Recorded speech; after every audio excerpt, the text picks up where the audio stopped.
자, 이제 사도 바울처럼 자신의 삶 전체를 복음 전하는 일에 쓰는 사람은 교회가 그들의 생활을 책임져 주어야 합니다. 뿐만 아니라 복음 전하는 일에 전념하도록 돕는 것이 바로 교회가 해야 될 일이고, 성경은 또 그렇게 우리에게 말하고 있습니다. 그러나 사도 바울은 고린도 교인들의 신앙이 너무 어려서 그들로부터 생활비를 받는 것이 옳지 않다고 생각을 해서 그는 스스로 자원하여 텐트, 장막을 만들어 스스로 생활비를 벌면서 복음을 전했습니다. 이 자기의 이 권리를 제한하고 교회를 위해서 그렇게 했건만 반응은 아주 싸늘했습니다. 그래서 바울이 오늘 주시는 말씀을 통해서 사랑하는 여러분, 그 자유 가운데 부자유, 자유를 제한하면서 교회를 유익되게 하고 또 교회를 살리는, 또 믿음이 연약한 자를 배려하는 바울의 마음이 우리의 마음이 될 수 있기를 주님의 이름으로 축원을 드립니다. 자, 이제 그 이후에 이제 고린도 교회 교인들은 이제 복음을 전하는 사람에게 사도 바울처럼 생활비를 지원하지 않는 것이 이게 정상이구나, 그렇게 생각을 해버리고 말았어요. 그렇게 하는 것이 옳다고 생각을 했어요. 심지어는 바울이 사도권이 없어서, 사도의 자격이 없어서 생활비를 받지 못하는 것으로 오해하는 사람까지 생겼습니다. 이 생각이 일파만파까지 갑니다. 물과 성령으로 거듭난 예수 믿는 사람은, 말씀에 정말 붙들림 받는 사람은 생각의 한계를 잘 설정해야 됩니다. 이 생각이 무한대로 가면 안 됩니다, 여러분.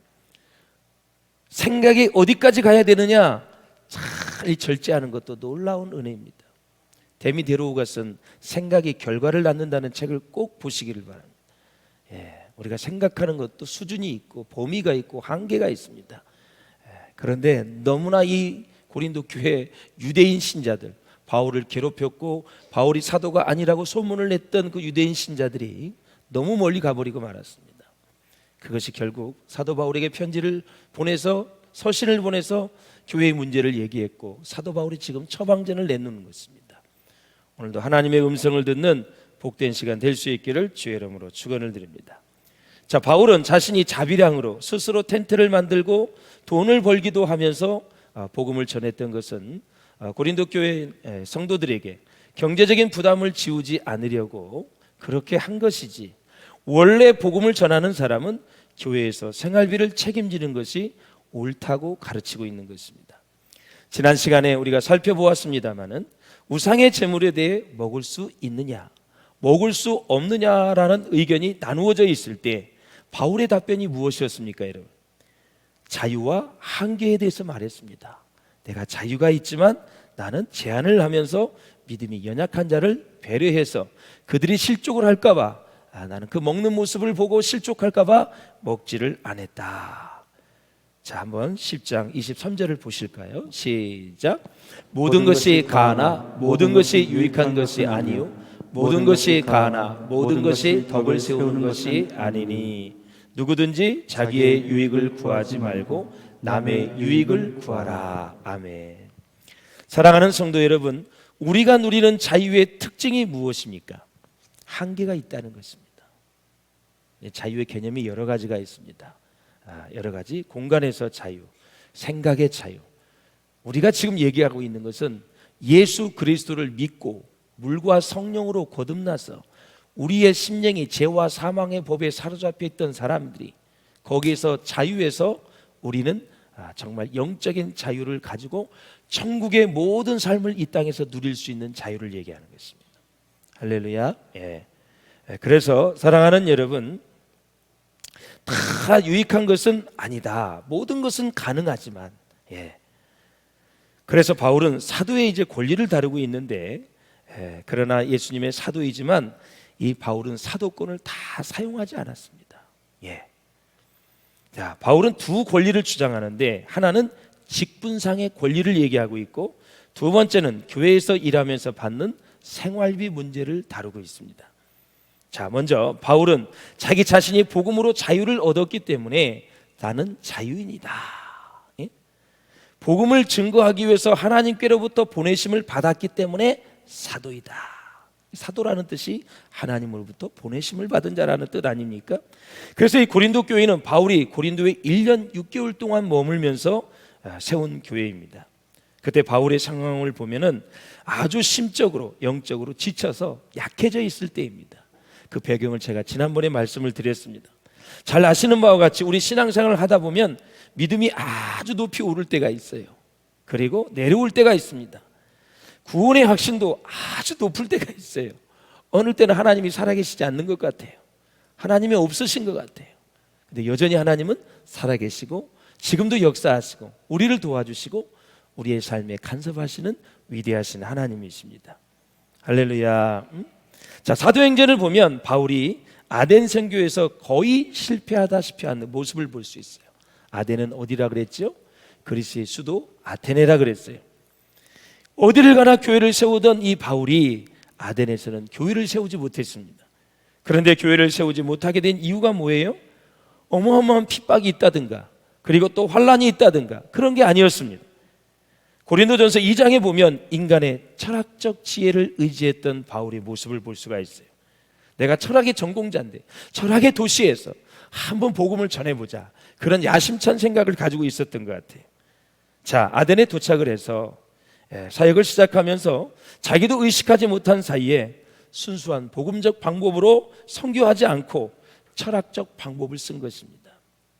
더 자세히 말씀을 드리면 인간적 지혜를 동원한 것이죠.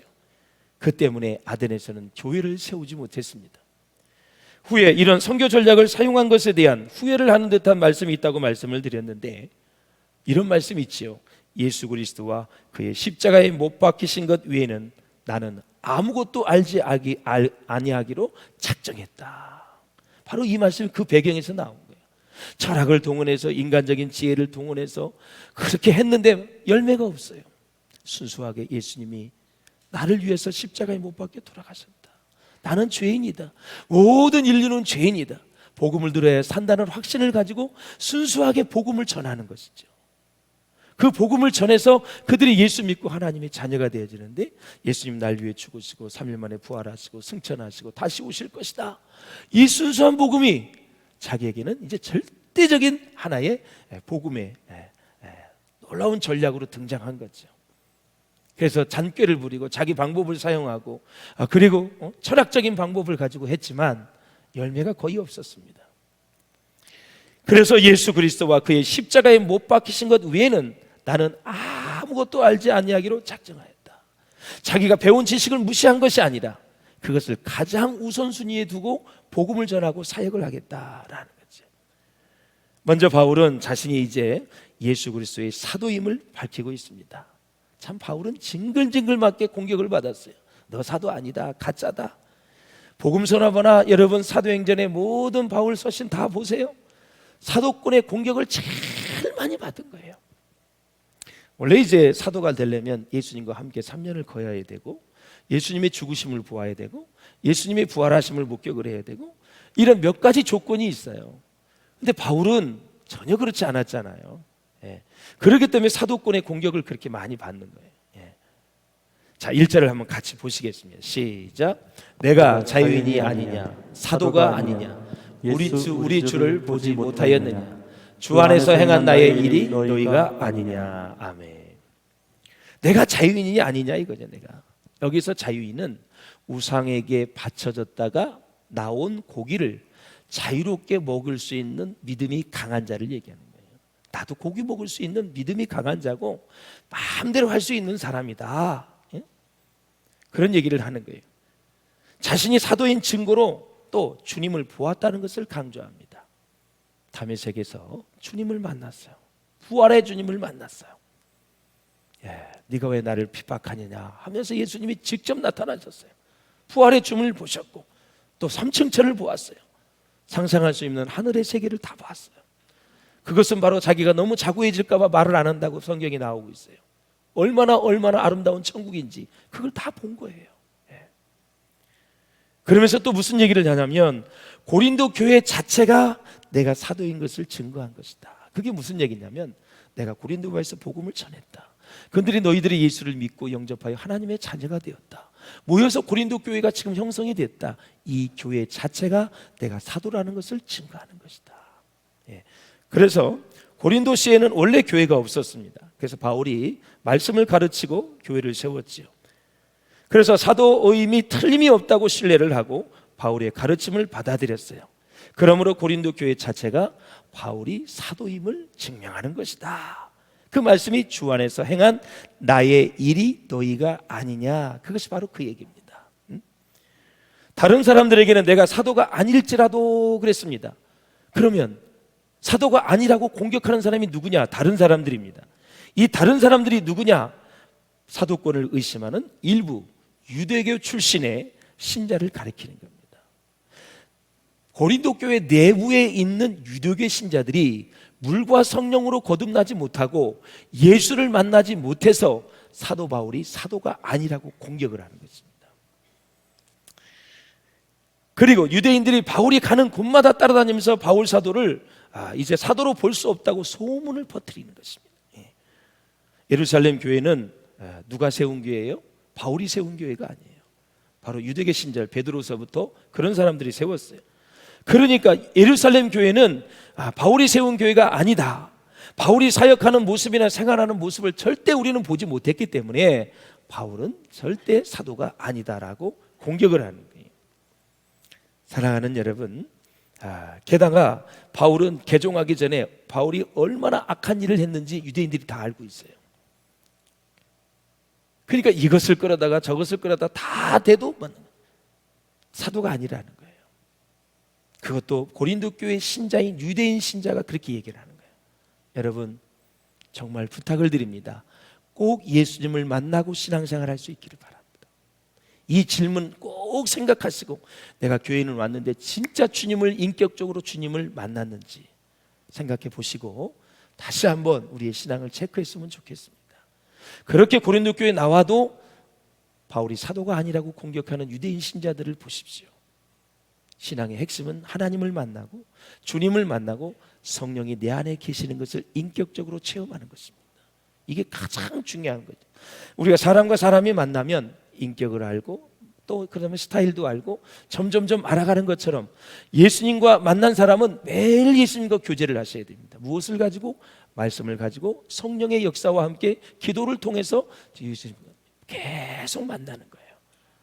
그런 만남을 사모하시고 그렇게 꼭 살아가시기를 바라고, 오늘 예배 드리고 가서 일주일 동안 아무 생각 없이 왔다가 다음 주에 오시지 말길 바랍니다.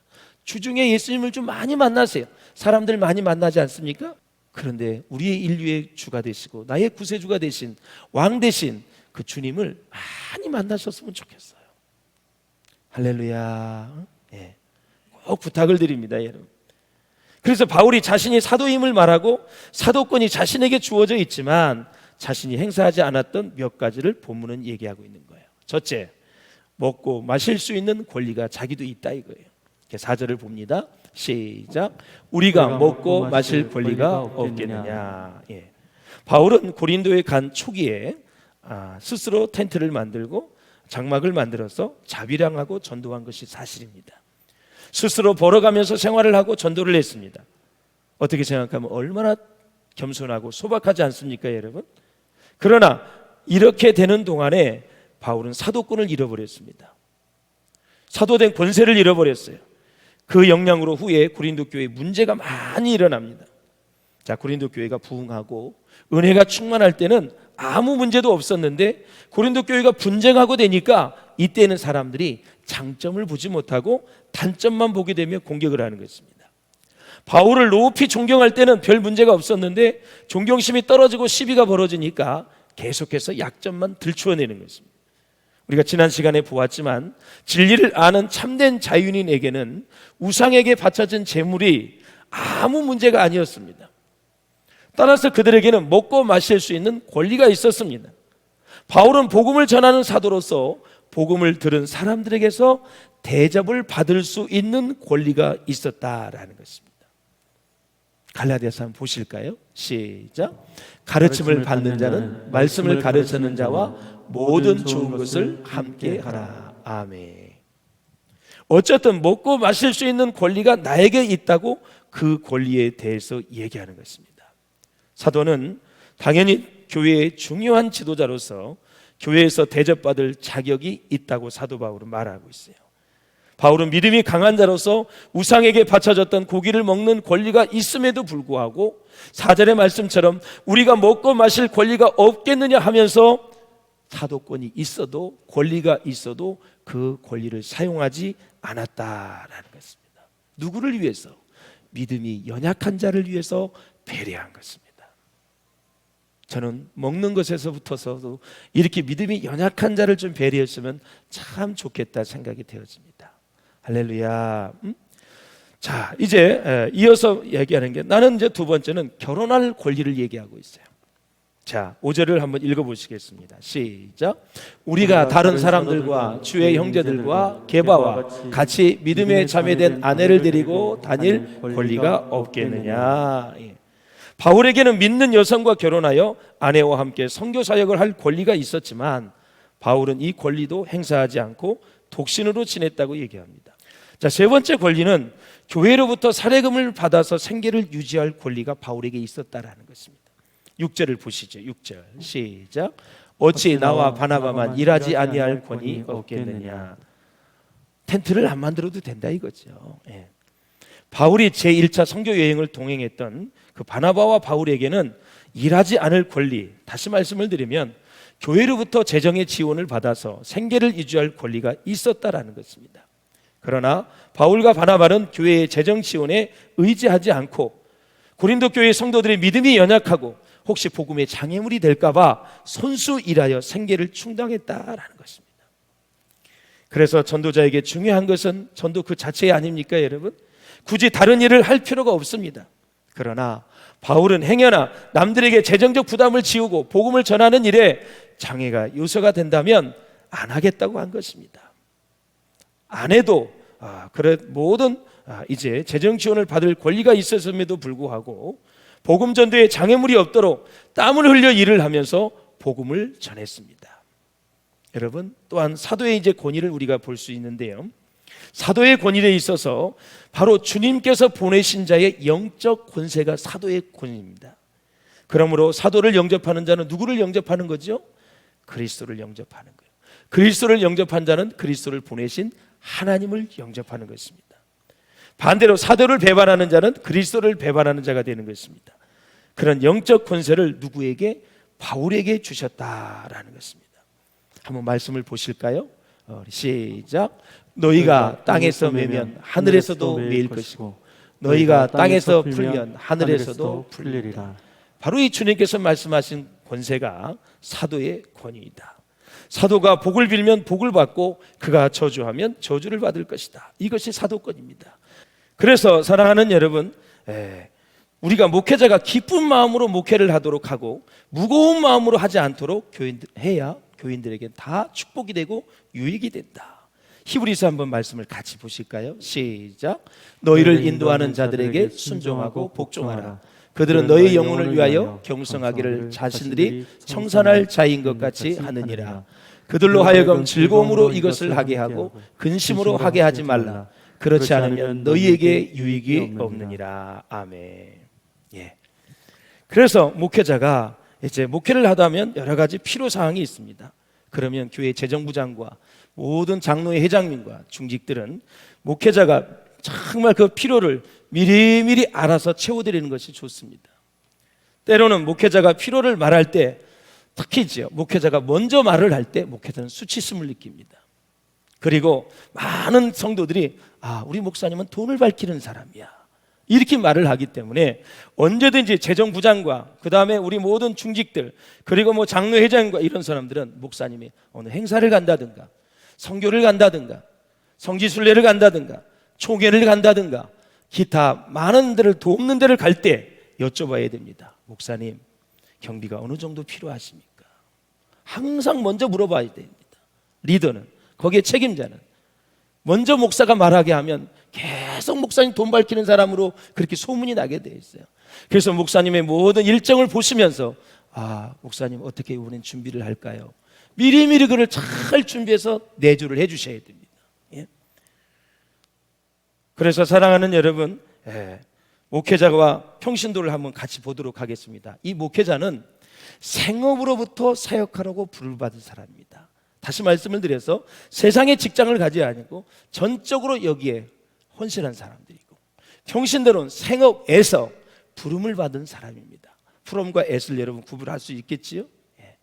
그러하기 때문에 전적으로 하나님의 사역을 헌신한 자이기 때문에, 또 목회를 할 때 우리 이런 재직사면회 때 제가 많이 합니다만, 이런 것들을 돈 문제를 가지고 교회에서는 시끄러우면 안 됩니다. 목회자는 투명해야 되고 성도들은 최선을 다해서 섬기는 그 마음만 있으면 교회는 건강할 수밖에 없어요. 자, 그래서 오늘 본문에도 보면 우리가 너희에게 신령한 것을 뿌렸은즉 너희의 육적인 것을 거두기로 과하다 하겠느냐. 이게 무슨 얘기냐면, 신령한 것은 이런 것을 말하는 거예요. 한없이 고귀하고 영원한 하나님의 나라에 관한 모든 것을 통칭하는 말인데, 쉽게 얘기하면 복음과 말씀을 얘기하는 거예요. 내가 그 말씀을 신령한 것을 뿌렸다. 그러니까 너희의 육적인 것, 그것을 일부는 생활비라고 얘기합니다. 계속 생활비를 얘기하고 있으니까 세상에 속한 것으로 미미하고 보잘것없는 것이 바로 육신의 것입니다. 그러니까 이 세상에서 가장 고귀한 하나님의 말씀을 가지고 구원을 얻었단 말이죠. 그거를 얻은 성도들이 목사님 영적 지도자 생활비를 가지고 계속해서 알고하는 것은 바람직하지 못하다. 쉽게 얘기하면 물질이 중요합니까? 복음이 중요합니까? 비교할 수가 없지요. 하나님의 종으로부터 말씀을 듣고 구원을 받고 성숙해 가면서 신바람나는 신앙생활을 하면서 복을 받았어요. 죄사함 받고 구원받아 천국 가게 되었어요. 그런데 돈 몇 푼 받았다고 그것을 가지고 시비하면 아니 된다라는 사실이에요. 3만 달러를 시대가는 이 시대에 우리가 먹을 것, 입을 것, 쓸 것만 있다면 족한 줄을 알고 복음에 목숨을 걸고 생명을 걸고 하나님의 나라를 위해서 일해야 될 줄로 믿습니다, 여러분. 그런 목회자를 하나님이 굶어 죽이겠어요? 절대 그런 분이 아닙니다, 여러분. 더 하나님이 천군자들을 보내서 역사해 주실 줄로 믿습니다, 여러분. 요지는 이겁니다. 하나님이 일을 시켜서 일하는 사람들은 먹고 마시고 혜택을 누릴 권리가 있습니다. 바울이 그랬습니다. 바울에게는 자유가 있었습니다. 그러나 바울은 하나님의 사랑을 담은 지식으로 목회의 장애물이 되지 않기 위해서 그 자유를 제한했습니다. 부자 자유 속에 부자유한 모습, 본을 우리에게 보여준 것입니다. 바울은 이 모든 권리를 쓰지 않고 참는다고 말한 것이에요. 마지막으로 참는다는 단어를 보면 헬라어로 스테고라는 단어예요. 이 단어는 지붕을 덮다라는 뜻이 있어요. 모든 것을 감수하고 감내하고 묵묵히 견딘다라는 뜻이에요. 이러한 희생에 대해 고통과 아쉬움이 없고 그리고 섭섭함이 없다고 얘기하는 것입니다. 나는 자유인이지만 실제로 살아가는 모습은 무보수로 주인을 위해 모든 것을 바치는 노예의 모습처럼 그렇게 나는 목회를 하고 있다. 바울의 그 말입니다. 권리 있는 자유인이지만 권리 없는 노예의 생활 방식을 택했다, 그런 얘기를 하는 거예요. 그러므로 사랑하는 여러분, 우리는 여기서 왕이요 메시아로 오신 우리 예수님을 생각하고 또 그 예수님을 닮아서 바울의 그 헌신된 모습, 자기의 자유를 제한하면서까지 교회를 섬기고 믿음이 연약한 자를 배려하는 그 모습을 우리가 볼 수 있습니다. 결론을 말씀을 드리겠습니다. 자유 속의 부자유, 이게 무슨 뜻입니까? 시작. 사랑을 담은 하나님의 지식으로 남을 배려하는 마음입니다. 할렐루야. 계속해서 지식도 사랑을 담아야 된다 그랬어요. 하나님의 지식은 말씀을 얘기하는 거예요. 사랑을 닮은 지식을 가지고 말씀을 가지고 남을 배려하는 마음, 믿음이 연약한 자를 배려하는 마음, 믿음이 약한 자를 배려해서 다 신앙생활 잘하게끔 하는 그 자유를 바울이 지금 말하고 있는 것입니다. 우리 비전교회 성도들이 그러한 성숙함을 가지고 하나님을 섬기는 우리 공동체가 될 수 있기를 주의 이름으로 축원합니다.